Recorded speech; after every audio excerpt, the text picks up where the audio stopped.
Ladies and gentlemen, this tag team event, one fall with a 15-minute time limit, one fall 15. Now in the ring, at a combined weight of 490 pounds, here are the Executioner and the Mongol. The Executioner and the Mad Mongolian. We are awaiting the arrival of their opponents. And there's the music.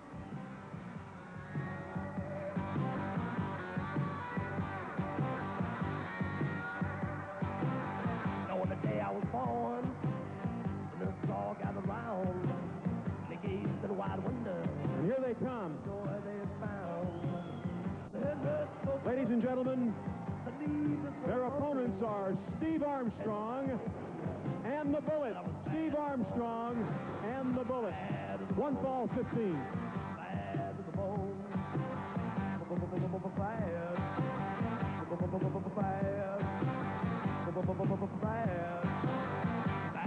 the bone. I broke 1,000 hearts before I met you.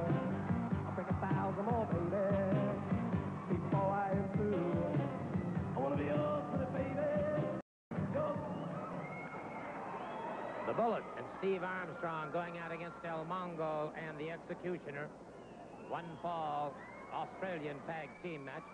The Bullet steps out. It'll be Steve Armstrong facing apparently the Executioner first off.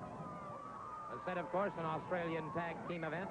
Don't forget, Ric Flair, NWA World Heavyweight Champion, upcoming shortly.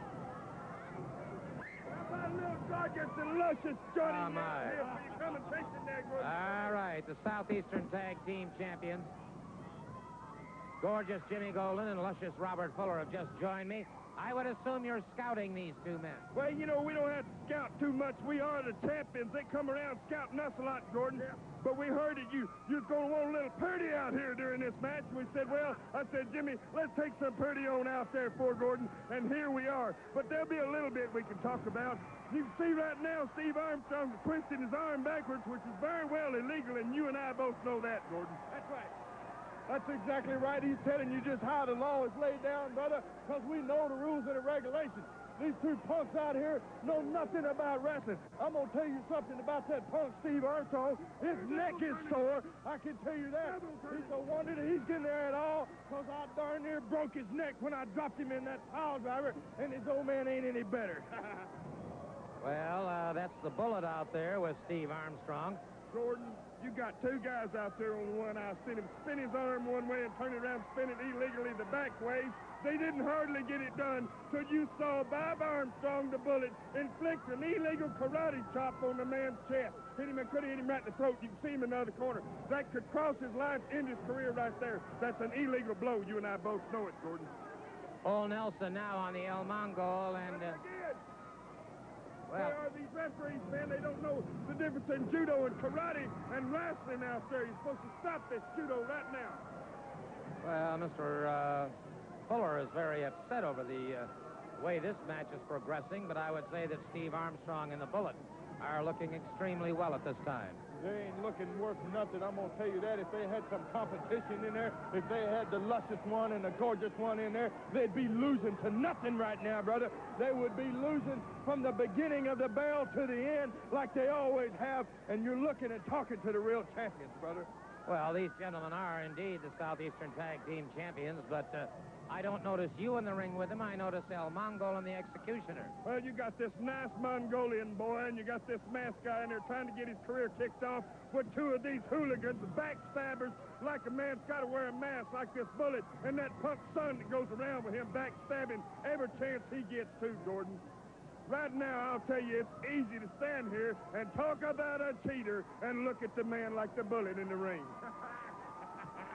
Hey, I got a question for you. What happened to Peter Pan? Where's Tinkerbell? I got another question for you, too. That Stubby's out there.